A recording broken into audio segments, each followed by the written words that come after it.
Welcome back to the Links Golf Podcast. I am Al Lunsford, digital editor for Links, joined as always by Joe Passoff. Joe, you and I have been doing a lot of traveling recently, across the course of our careers in this industry as well. But I feel like been doing a lot of traveling. Um, so it's worn me down. I've hit the changing of the weather has made me feel stuffy and sick. I'm trying to get over that. But I also think the more I've traveled, the pickier I've gotten as a traveler especially when it comes to a golf resort and what to expect. So that's the theme of today's conversation. You and I are going to talk about the essentials, what we have come to appreciate and in some ways expect when we're going and visiting a golf resort anywhere in the country.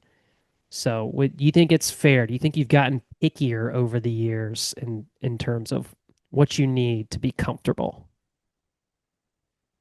Al, I think as opposed to pickier, I think you get more discriminating in your tastes. The more exposure you get. And it's like any of you folks who travel. Once you see something and experience something that the next place doesn't have, you make a note of it, at least a mental note. And that's kind of how it has been, you know. And I've been doing this a long time, and you have been full time at this for a few years now. But you start to see some things and notice things, and that is what elevating a travel experience is all about. So, yeah, I couldn't agree more. And you're playing the comparison game, of course. Like the more places you visit, uh, people always ask, what's your favorite golf resort or favorite golf course you've been to? And I think the little things aside from the actual playing of the golf, in terms of a golf resort, the whole experience is inclusive of how you feel about the place and the stay. And so I think today we're going to be talking more about those very little specific things that hopefully people can relate to and have an understanding of. Would love people to chime in as well with what their essentials are, what you need to have if you're going to visit any of these places. But first, before we get into that conversation, Joe, let's talk a little bit about Ireland. Tourism Ireland is our sponsor this season on the Links Golf Podcast. And when people think of Ireland, of course, they're thinking of those rugged, windswept links courses on the Irish coast, and the blowing wind and the sea breezes, waves crashing, big dunes, things like that. But as we both know, there's more to the country and more to the country's golf that can be experienced.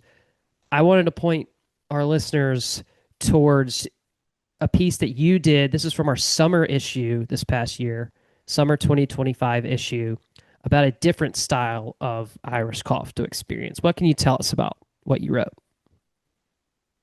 Well, Al, yeah, I mean, typically you are going to go play links golf when you go to Ireland, just like Scotland, but that's not all there is to the golf experience in those countries. And in Ireland in particular, I did a story in the summer issue of Links that was titled Fit for a King. And what that is were six different examples where you can stay in a castle that has golf on the grounds. And sometimes it's exceptional golf. But when we get into the topic that we're going to cover, which is what are the essentials at a given property that elevate the experience that are almost necessary. But when you think of Irish castles and golf, I mean, yeah, you're talking about getting pampered. You are staying in a castle. and and so I identified six properties. The three of them were, and maybe the top three, to be fair, were in the west of Ireland, starting with Adair Manor, which will host the Ryder Cup in 2027. And and so, although it's a manor house, not technically a castle, it's everything that a castle is in terms of size and grandeur, uh, and the rest of it. And so, A couple of others there were Dromoland. It's actually pronounced Dromoland, I learned. Castle, not too far away from Adair Manor, and Ashford Castle. And I visited both those places, and Ashford was a personal favorite. Three more on the East Coast, although again, a little bit inland. Waterford Castle, which I enjoyed very much, and of course is home in Waterford to the great Waterford Crystal, perfect Christmas gift or trophy. And then Kilkea Castle Hotel, and then Luttrellstown Castle Resort. And all of these are just famous throughout Ireland, and celebrities have stayed there and gotten married there because they're just so opulent and classic and old world, but with some really, really good golf to go along with it. So even if you're not doing every links course, and there are so many to choose from all over Ireland, take a break, hamper yourself a little bit inland with a castle golf experience. Ireland and castles. That's probably a thing that people often associate with Ireland as well.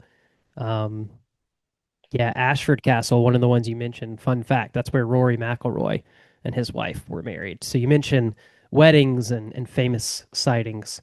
I thought that was a nice fun fact that you threw in. But whatever you choose to do in Ireland and where you want to go, Tourism Ireland will take care of you. If you visit ireland.com/golf, you can start planning your dream golfing trip to the Emerald Isle. So that's ireland.com/golf. Easy enough. And if you can't remember that whole thing, just go to ireland.com and you'll find your way there. Golf is obviously a very prevalent part of the tourism industry in Ireland. So visit there today. Get hyped up for the Ryder Cup, the next Ryder Cup at Adair Manor, as mentioned, and you'll be able to get a view of that nice pseudo castle that they have uh, there at Adair. So, like you mentioned, we wanted to pamper ourselves, and this list of things we're going to talk about, we both have a few. We actually ended up agreeing on a lot of that. Like I sent you some. You're like, oh, that was going to be on my list as well. Here's a couple others. Definitely agreed with what Joe was putting out there. But it's not like, you know, a golf resort must have a caddy program. Like that, it's not really that sort of thing. Um, those are just generic, um, as to be expected, or things you already know that are going to be there before you even arrive.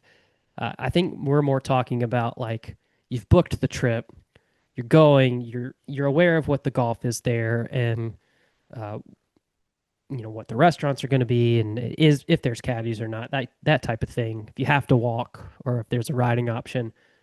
Once you get there on site, these are some of the things maybe you didn't anticipate, but the resort has anticipated your needs and prepared for. So uh, that's where we'll kind of put you in the shoes of, all right, you're off the plane, you're out of the car, you've arrived at the golf resort. What are some of those essentials that Joe and I now think should be at every golf resort? Um, you want to throw in anything else there before we just start diving in? Yeah, Al, that is basically what people do who travel well is, as we started this, pick up on not the stuff that's being flashed in neon in a brochure or on a website, but what are those other things that you just can't do without or shouldn't do without once you arrive? So, and I'll say, having said all that, one of the things on both of our lists in terms of what we're looking at for golf at a golf resort these days is I had on my list more than one golf option. There are obviously really good golf resorts that are single course destinations, but even what a lot of those places have done now is adding something alternative to the fold, whether it is a small short course, uh, broad putting green that they have dubbed a putting course, just something extra to add into your golfing experience. Uh, if there's one course, or not even, I mean, even if there's multiple courses, I think having, you know, an alt golf option is becoming more and more prevalent. We're seeing it at any new golf resort these days seems to be built with that already in the plans. Um, we saw Cabot Citrus Farms is a good example that they built two 18s there, but they made sure to have a par three course and a shorter course and a big sprawling putting course. That kind of idea of breaking up the trip from your big long 4 to 5 hour 18 hole round. Can you play something else afterwards, in between, to end the night, or if you arrive late, give you something to do when you arrive.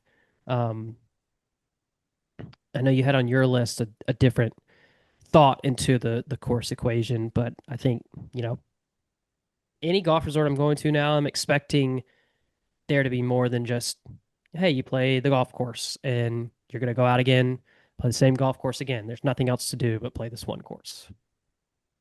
Well, as you said at the onset of this, there are plenty of fine, wonderful golf resorts that just have one option, generally a championship golf course. But a lot of these properties with some extra room, have said we don't want you going off property for something. We want you to spend your money and your time with us. And I think that's what it's come to in a way, is when you have a destination place, it's taken you a little bit of time and trouble just to get there. Um, yeah, it's more convenient for you to stay there. But typically, golfers like us want to play a second course or even a third course on any given trip, just for the variety of experiences. And I think the way I termed it, Al, was you're right about extra golf options.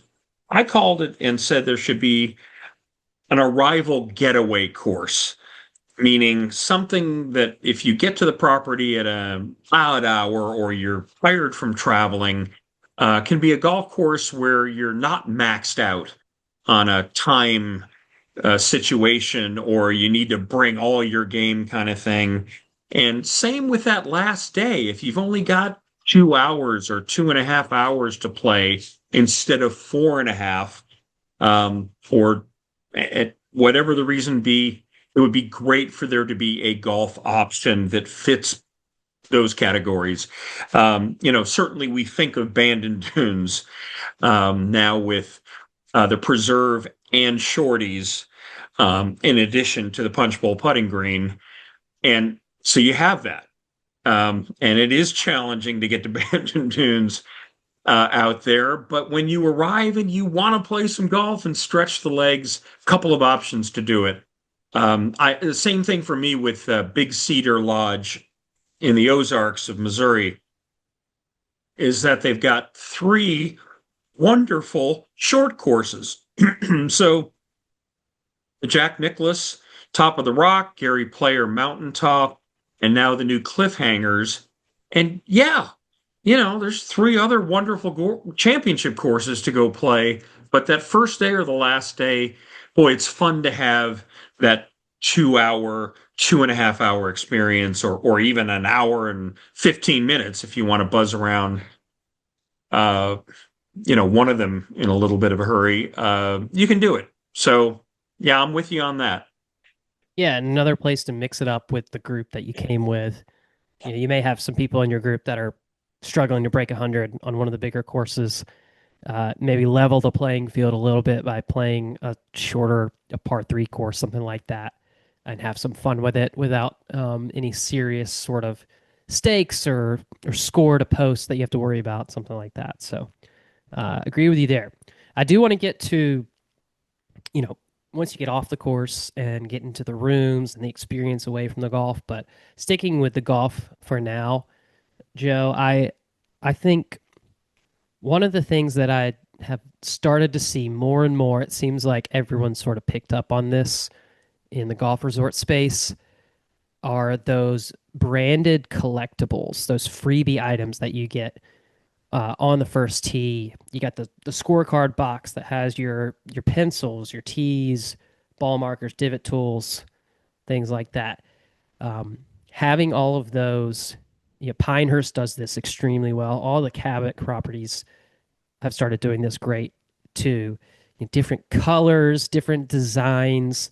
You're playing Pinehurst number two. There's specific Pinehurst number two tees and ball markers and divot tools. Then you go over to number four. They're a totally different color and style. So every round you get, you're collecting this unique item that can only be found there. Instead of just having wooden brown wooden tees and um, a ball marker that isn't distinct from, say, there's uh, three courses on the property. They all have the same exact stuff on every tee box. I love getting things from each individual course and it being unique, putting it in my tee bag. And so I'm playing somewhere else and I'm using these awesome tees, and people are wondering what that is that you're using. The colors pop, things like that. Uh, all of those, the free stuff, you know, maybe I sound cheap talking about that, but I just love the little free trinkets you get from these places. How about you? Yeah, I think that goes straight to the value proposition. Generally speaking, the nicer resort courses, are getting a pretty fair buck from anybody that's playing there, and you don't want to feel like you're being nickel and dimed. So to have those items available right at the first tee, it is a measure of value, but it's also a measure of convenience. To have the little divot fixing tool that's logoed, branded to that course in the next step is useful for the club. If everybody is using the same tee and there's a tee situation on a tee box, at least there's some uniformity to it. It's not just a bunch of different tees collected. Uh, but yeah, again, it just gives you the feeling of this is a big time experience, and they are welcoming you to that. And yes, maybe not the best idea to take 15 different ball markers. Yeah, right. Yet my grandfather used to do that at a resort out here in Scottsdale, because he lived in Cleveland most of the years in Ohio. But we have a resort here called Camelback that is a Oh Marriott yeah. property. And he just loved the little ball mark with a camel, their Camelback logo, and would give them to his friends when he'd go to Florida and back home. So he couldn't resist taking a handful and popping them in his pocket or his golf bag. But that's how memorable this little ball mark can be, is, hey, not only can you use it here, but it can be a bit of a marketing tool wherever you go. True. One of the best that I've ever had, and I made sure to grab more than a few of, was Kapalua. They have the butterfly as the little ball mark logo. So love to see that place get back on their feet. That was a great. I still have probably five or six of these butterflies in my Yeah, bag somewhere. I love using them. my parents visited there well before I ever did in the mid 1980s, loved that and brought back some of those. And then another one in the same era back in the 80s was a Marriott property out in Palm Springs called the Marriott Desert Springs, which had a hummingbird logo, Oh yeah. including the ball marks. Yeah, again, so simple and yet such an effective marketing tool that I'm talking about them 40 years later. Well, another thing we're talking about in relation to usually where those things are found, Joe, uh, the starter experience. I know meeting and talking to the starter is one of the things that you have on your essentials. Well, right there at the first tee are these freebies. Um, and then right there on the first tee is the starter, whether right at the tee or a little bit before it. I will say, getting back to the collectibles, hey, help us older folks out. Um, I like using the short little tees on par threes. They're almost half or a third of the size of regular tees, and you just don't need a full tee, especially if the ground is firm on the tee box to try to get a regular tee all the way down there for your short iron shot. Little par three tees, and then with the ball markers, it's okay to have both, but the bigger circles are ones I like much better than the tinier, smaller circles, which are often hard to see when your eyes get old on a putting green. So Yeah. bigger rather No, than I smaller, love having the option too, the long tees and or the short both, tees. Yeah, agreed. depending on what you like. But yeah, back to the first tee and the starter. Um, Almost every big time course has a starter. And man, I've encountered my share of wonderful starters and my share, I'm sorry to say, of clunkers. And I'm sensitive to that. My dad, late in life, was a starter and a ranger up at Oh, Sedona Golf Resort. So kind of got that perspective on how folks will respond to him. And and in thinking about my own starter experiences, you know, I would say this should be efficient on the resort's behalf in terms of imparting information, but welcoming an ambassador of the resort who absolutely genuinely encourages you to have a good time. And, I first ran into that hearing about it in advance at a California resort called Ojai Valley, the Ojai Valley Inn. And this was in the 1990s. They had a starter named Jim.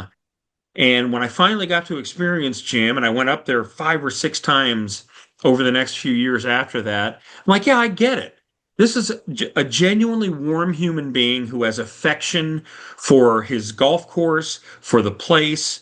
And that is what the feeling that should be conveyed to you. It shouldn't be 5 minutes of lecturing about all of this stuff. All that does is create tension in you on the first swing.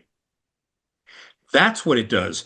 You're so fed up by listening to all these instructions and all these extraneous and keep your cart over here on this path, and the restrooms are located. Yeah, okay, okay. I mean, just be quick about it, but most importantly, be friendly about it. And I know I had a couple of other examples. I not too long ago, I was up at a unbelievable hidden gem near Sacramento called Hash Creek Casino, yeah. and the golf course is called Yocha Dihe. Dihe, I get the pronunciation right. Um, the first tee drops like 150 feet from the tee to the fairway, and you're pretty excited to tee off here. And the starter there was just energetic and had a humor. Quickly, dropped his clipboard to take your photo, uh, and the rest of it. Like, just set a great tone for that shot and for the rest of the round. We think of course, Ivor Robeson, who did the Open Championship instructions for all those years on the first tee as a starter with his soft introduction. Bob Ford, these days, one of the greatest PGA professionals ever, who has that USGA spot. So the starter can be memorable, but at the very least, it's an indispensable part of getting it right, a necessity when you're going to these resorts to have the right guy or woman and the right presentation. Yeah, I couldn't agree more with the idea that you get a guy who's just sort of grumbling through the course rules. It's I don't know, it just makes you a little uneasy when you're trying to get ready for your round. And the opposite of that, I go back again to Pinehurst the first time I played Pinehurst number 10. The starter was exceptional. And the reason I remember it is because they gave you some sort of like historical background on the course. I love it when the starter can give you like fun facts to know, nothing like that's taking up too much of your time, but But hey, just a little something to set you up for what you're about to go out there and play. Who to design the course, what sort of style you should expect when you're going out and playing. Little detailed explanation goes a long way. And then I remember like Pebble Beach, the first time playing there, and the starter announces you as if you're a tour pro. Now on the tee from North Carolina. It's just like, oh, okay. And that is a special, unexpected type of thing too. At Pebble too, it's cool because you can watch the first tee camera from the little breakfast spot uh, right behind the tee. So whenever we've gone there, I'd always text my dad right before we go out and say, tune in. Like, you can go to Pebble Beach's website. It's like, I'm about to tee off, and they can literally watch you hit your first tee ball at Pebble Beach. But, that's an aside from your star conversation. But Yeah, but yeah, Al, when you have an effective starter, even telling a cool anecdote about the golf course, um, it actually relaxes you. You're focused, but yeah, I'm ready to get to this, as opposed to just being lectured about information that, well, it could be written down somewhere, or all of these rules to follow, or we're cart path only on this day, or however it works. It just needs to be condensed, and it needs to be warm and friendly so that it sets you in exactly the right frame of mind to begin your round. yeah. Let's see. We both had on our list. Uh, we'll talk a little bit about F&B on the course, and one for me that you and I were both just at Sand Valley. One of the great things about being there at Sand Valley is the food and beverage snacks on the course is extremely affordable, inexpensive, and it's always pleasant that you've you spent the money to go to any of these places, that once you're there and on site, you're not just getting gouged even more. Um, you've paid your top dollar already, so that they make it uh, friendly and approachable in terms of being on the golf course and getting snacks at the turn, things like that. So absolutely love that, and sort of it shocks me when that's not the case nowadays. When you get beat over the head with a $10 hot dog or something like that. Yeah, or higher. Uh, yeah, Al, I think calling it what it is, fast, tasty, inexpensive halfway house snack. Right there, that accomplishes so many things. Partly it's goodwill, instead of having to charge for a $10 or $14 hot dog, whatever, build it into the green fee. You got them there. Um, Give them something to smile about, the way we all do at the Masters when you are got concessions that charge like 1950s prices.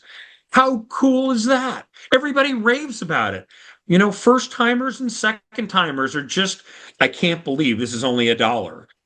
This egg salad sandwich or this, and like it's a big thing.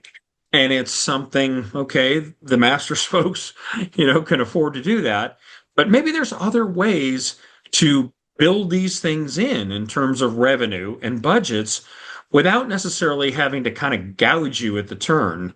A specific from Sand Valley, since we both visited fairly recently, when we played the new Tom Doak Sedge Valley course at their little shack at the 10th, that was 10th tee or 11th tee. 11th tee, I That'll, think.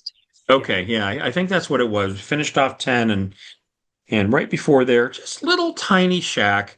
They have about 8 or 10 items total, but two of them were nutritious, filling, hot, were only $1. And one of them was the hand pie. Like, Yes. oh, the caddies were like, oh, yeah, that's the thing, the hand pie. Oh, a hand pie? Okay, yeah, it's an Italian, kind of looks like a pie, a little Hostess, empanada Calzone or kind of, like a hot pocket yeah, almost. calzone kind of thing. Yep, better call. And this one has a little sausage, pomodoro, roasted peppers, mozzarella. I mean, you can fit it in your hand, have a napkin, in the little foil that you get with it, and it's easy to hold, easy to eat. Wash your hand off or use the napkin before you regrip a club, but you're good. You're walking the golf course. You don't want some kind of lunch that is going to take too much time or weigh you down. This one is just the right size. They also have an Italian beef sandwich there that's only $1. Even the classic airport staple, the Uncrustable, where you get a little bit of lift from the peanut butter protein with some jelly, is only $2. And I mean, that's what I'm talking about. Quick, easy, does the trick to, if you're hungry at all, need a little extra energy, and off you go. So, kudos to Sand Valley for recognizing that concept. There are plenty of other halfway house staples that I've encountered that are wonderful and fun, and from the great private clubs. Um, Public course in Texas called Cowboys that's reopening in November. That you could buy an all-inclusive green fee and get jalapeno sausages at the turn, which are absolutely fabulous, and have as many as you want. You paid for them in the fee, but for that combination of convenience, taste, price, and does the trick when you just need a little sustenance as you go, kudos to Sand Valley. Another one that came to mind for me with that was the Taco Shack at Stream Song. Uh, Mm, $7 tacos at the turn there, which it's something different. Uh, and the hand pies, Sedge Valley, gosh, I mean, incredible, so delicious. But yeah, and you you have those staples, but offer something unique and very inexpensive. It's something memorable that you think about too. That otherwise, if it's a $10 hand pie at the turn, I'm probably not getting it. But it's only $1, so yeah, it's worth a try. It's funny you said Uncrustables at the airport too. I literally just had an Uncrustable on the way back from Kohler the about a week or so ago. I didn't pay $2 for it. I think it was $4, but yeah. it was a good little airport keep it moving type of snack. The other thing for me that I wanted to mention in terms of concessions at the golf course that I've started to see more of, and I think I'm appreciating more, um, are non-alcoholic drink options. I've been off the sauce now for uh, almost 10 months since February, um, and so I've been going more towards NA beers, and a lot of the places are good about having the athletic brewing has been something I've seen sort of across the board. Um, but seeing those different options, there's obviously tons of different alcoholic beverages, beers, liquors, uh, and more. But yeah, at Kohler, there we had a couple different beverages beyond just like the non-alcoholic beer. They had a drink called Recess, which is like a sparkling water with adaptogens, gives you sort of like a nice like floaty feeling. Um, no THC or anything like that in the drink, but it's a different vibe. Magnesium working with you in there. Um, but I like the idea as sort of I think the drinking culture has sort of changed a little bit in the next generation that's coming up, and um, there's of course you're always going to have plenty to choose from if you do want to imbibe, but if not, if that having more than just soda and Gatorade, I think nowadays is a thing that I would consider to be an essential as you have more people coming through and are interested in exploring beyond what's available. I still love the taste of a beer, and now there's so many good non-alcoholic beers that taste exactly like the real thing. Um, so, and I'm seeing this more and more. So maybe places are starting to realize that this is essential for them to have as well. Yeah, I think so many of the top resorts are in tune with where society is going and seeing what is selling, what is trending. So whatever space you have in terms of inventory, you've got to recognize that. I mean, there's even a tiny bit of frustration when you want a certain item and they don't have it. Just like the beverage you would pick maybe on a flight. Yeah, Well, okay, if I'm drinking soda on a flight, I would like Diet Dr. Pepper. Well, American carries it, the other airlines don't. Okay, I'm not necessarily going to pick American because they have Diet Dr. Pepper, but it's something that resonates. Um, and the same with the offerings at a given resort. So if it's just the same old crackers and a package of peanuts and one diet drink, Diet Coke, if you will, and nothing but regular beer, if that's what it is, you're going to have plenty of takers, and it's all fine. Um, by the same token, when you're talking about necessities in this day and age, what do resorts need to do? What do we expect from them? It is having the variety of options available that fit the way people live their lives right now. yeah. I guess that's what it boils down to in terms of the essentials. Not, that's very specific to what I'm thinking, but options in general. Like you need to have a ton of different varieties for what to expect people coming in. That's funny. It's the whole like, you know, I'll have a Coke. Like, oh, is Pepsi okay? Uh, actually, no. Actually, no, it's not. And I'm going to choose to fly a different airline because you don't have the drink that I want. All right. Anything more there? Have we exhausted the food and beverage stuff? I think so. Now we can sort of. The only other thing I had for encore stuff was uh, trolleys for walking the golf course. Like, not everyone brings their own um, push cart when they travel and have to take flights places. Some like the places that do require walking, like you're going to Bandon Dunes, it's walking only, so of course they have that available. But I like the idea of a place offering those to guests who want to walk and may not want to take a caddy, or and then also don't want to throw their clubs over their shoulder. Having a free trolley you can rent for your round is a nice touch. Al, a lot of conversation about this in the last, say, 20 years. Certainly out where I live in the Phoenix Scottsdale area in Florida, so many top resorts were cart path only. I mean, I'm sorry, cart only. You didn't have the option to walk, let alone walk with a trolley. They didn't offer caddies.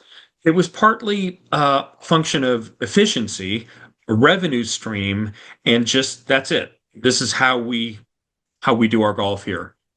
Um, Changes had been happening for the last 10, 12 years as the walking resorts, Bandon Dunes and Stream Song and others came into vogue and said, wow, yeah, folks who bring a lot of golf game and spend a lot of money are appreciating these walking experiences and cause some other resorts to maybe rethink the situation.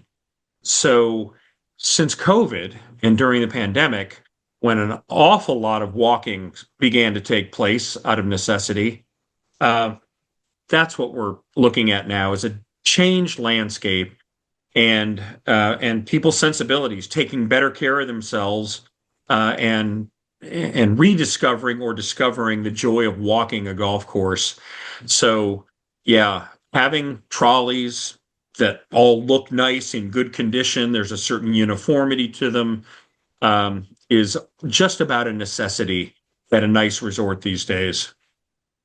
And then if you have a short course, this is great at the sandbox at Sand Valley, having the little walking bags that you can throw four clubs in for your little short course round instead of taking your entire bag with you to play a par three where you Yeah. realistically are only going to use a few wedges and a putter.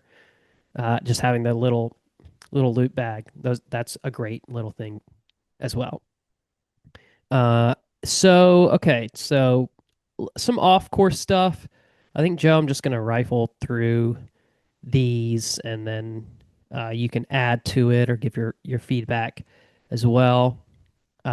So in the clubhouse or somewhere on the grounds, you got to have an ATM, especially if you have a caddy program. I know we're mostly a cashless society nowadays. It seems like the only reason I'm ever pulling out cash is because I know I have to tip a caddy at a golf round. Like I think that's the only thing I use cash for, and visit an ATM. So um, yeah, I've come across a situation where it's like, do you have an ATM? No. It's like, well, hopefully the caddy has Venmo because I have no cash. So nice to have an ATM on site.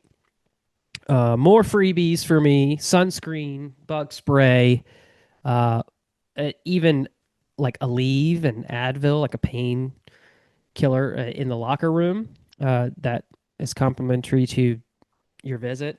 You know, everybody at some point forgets the sunscreen or doesn't know they need the bug spray if it's a certain time of year. Just nice to have that stuff there.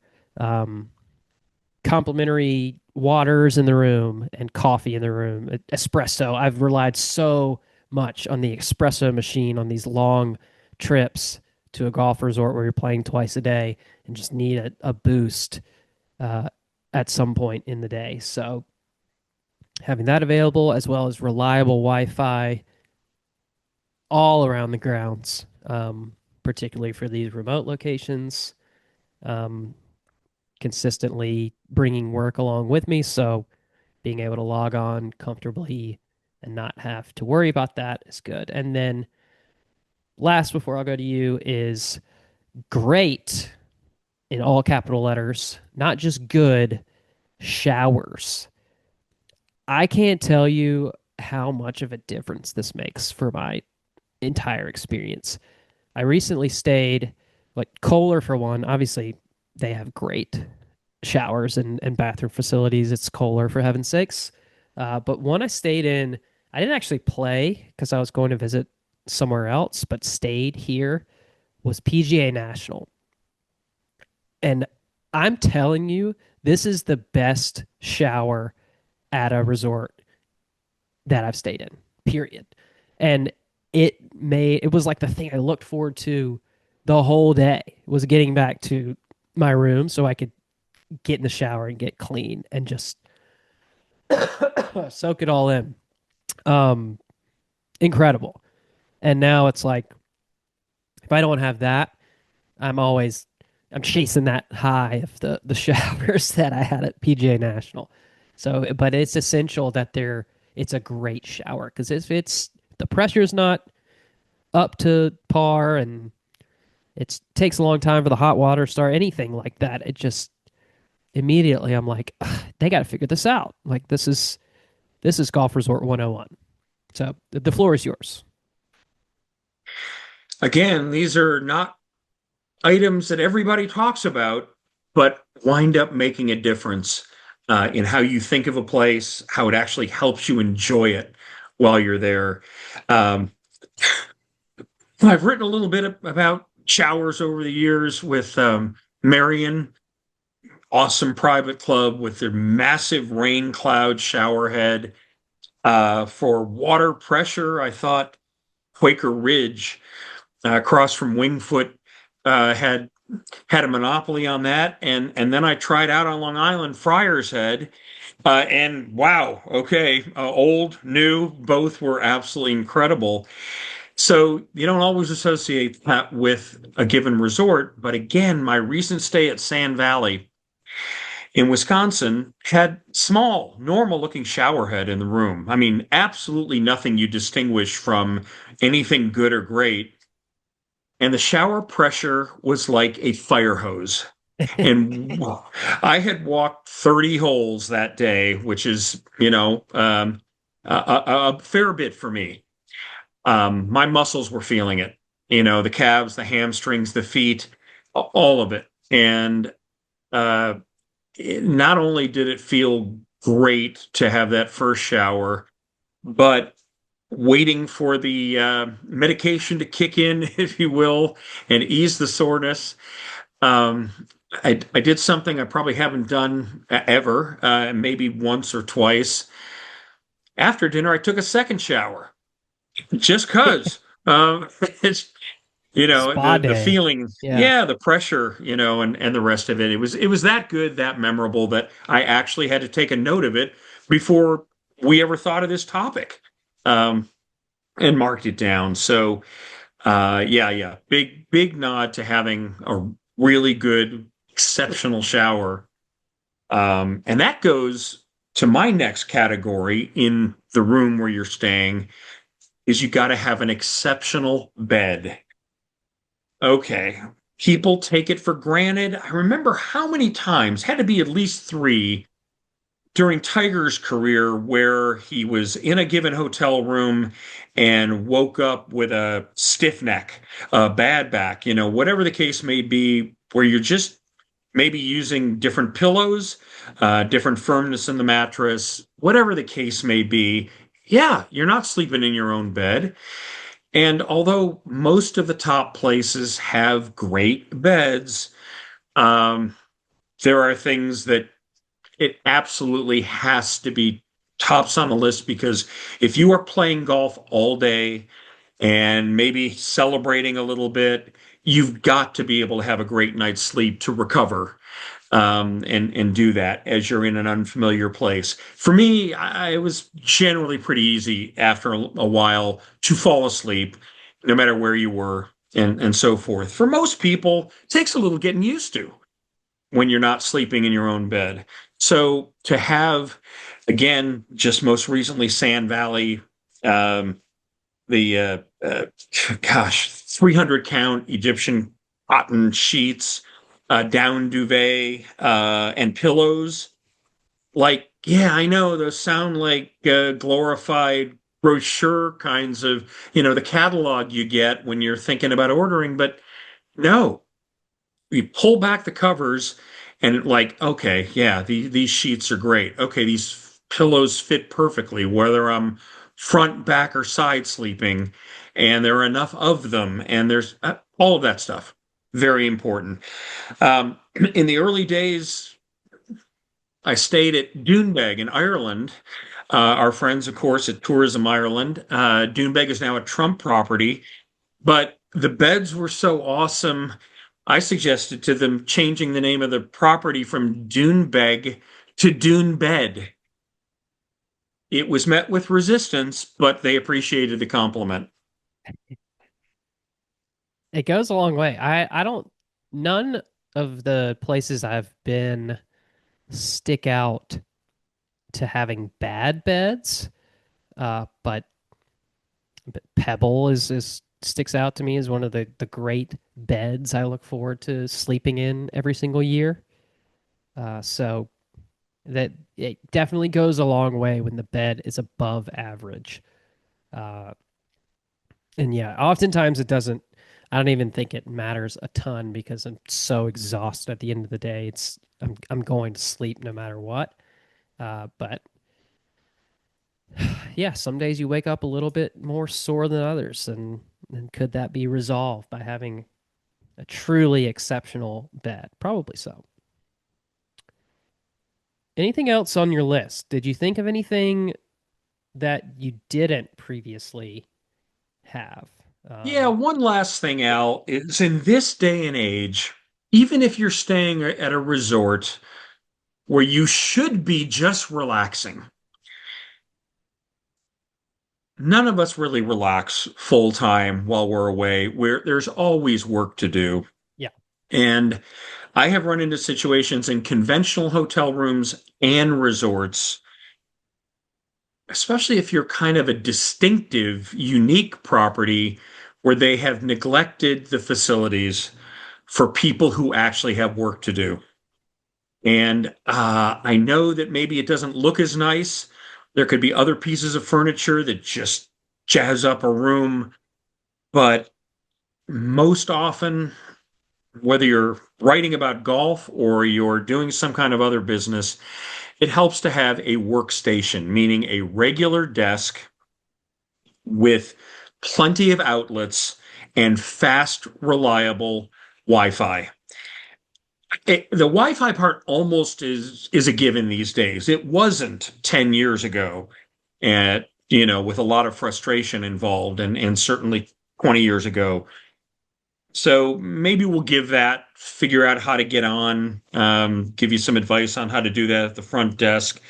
But convenient outlets, multiple charging stations when you need your cell phone recharge, but also need to be working on. I have run into hotel rooms within the last 12 months where like, oh my gosh, am I going to really have to move the bed literally to get a free outlet to Yeah. plug something in that I absolutely need plugged in? And, folks, if that's your situation, it's time to spend the money and remodel and give options to people who need this stuff, which is just about everybody I know in this day and age. Or it's like, figure out a solution like the docking stations that you have that have all those extra ports that essentially just acts like an alarm clock Yep. with your USB-Cs and regular USBs, a couple extra spots. Like that's huge because, yeah, nothing more frustrating than having to look or to contort yourself between the crack of the bed frame and the mattress to try to plug in your one phone charger that you really just need one accessible outlet and it's hidden behind your giant bed. So um, totally agree. And the Wi-Fi thing, it's like airplanes now. I'm frustrated if I don't have Wi-Fi on an airplane. Like this day and age, it's like that has become such a prerequisite for me. Like, oh, I can't actually work on this hour and a half flight because they don't offer Wi-Fi. Like it's 2025. What are we doing? But again, that's first world problems. You know, high expensive high society taste for your boy here. Hey, Al. Just like most of the people who are watching, listening to this podcast, and who travel to the best resorts that Lynx writes about, and we all know who those folks are. And if you're a mid-tier property that wants to raise your game, think about some of these suggestions. And obviously, first and foremost, the quality of the golf. And the golf course and the design is where you start. But after that, these little things absolutely add up. Yeah. The only other thing for me that I thought of, I didn't throw in initially on my list, uh, going to the pro shop, and all these places are pretty good about having a wide range of things and your standard stuffs like logo balls is a big collectible item, um, a wide range of polos. It's become more prevalent now that the hoodies, the golf course hoodies, are in the shop because people really like those nowadays. One thing I have come to like more and purchasing more often because I just feel like I have way too many golf polos to justify another one. But the golf course T-shirts and a lot of the companies like Imperial and Johnny O, Holderness and Bourne are now making T-shirts to throw into the golf shops as well. It's a third of the price of the polo and something you're going to wear much more often if you're like me, and the T-shirt's part of your nightly equation to throw on or to work out in, what have you. Love golf course t-shirts. So now I'm every pro shop I'm going into, that's what I'm looking for. Like sign me up for a 40 $45 t-shirt any day over a $150 polo. That's at least how I'm thinking nowadays. Okay. Yep. A good call. I'm with you on that. Yep. I think that'll do it. Those are our essentials. We will certainly think of more as soon as we log off this call. But if you have any that you like to have when you visit a golf resort, or at this point need is very essential to your experience, let us know. Comment on the video or on our social media posts, things like that. And if you want to go to Ireland, visit ireland.com/golf. Joe, a pleasure as always. Look forward to the next conversation with you. All right, Al. We'll do it next time. And in the meantime, hit them straight. In the meantime, I'll think of more things to complain about. How about that? All right. Take care. All right.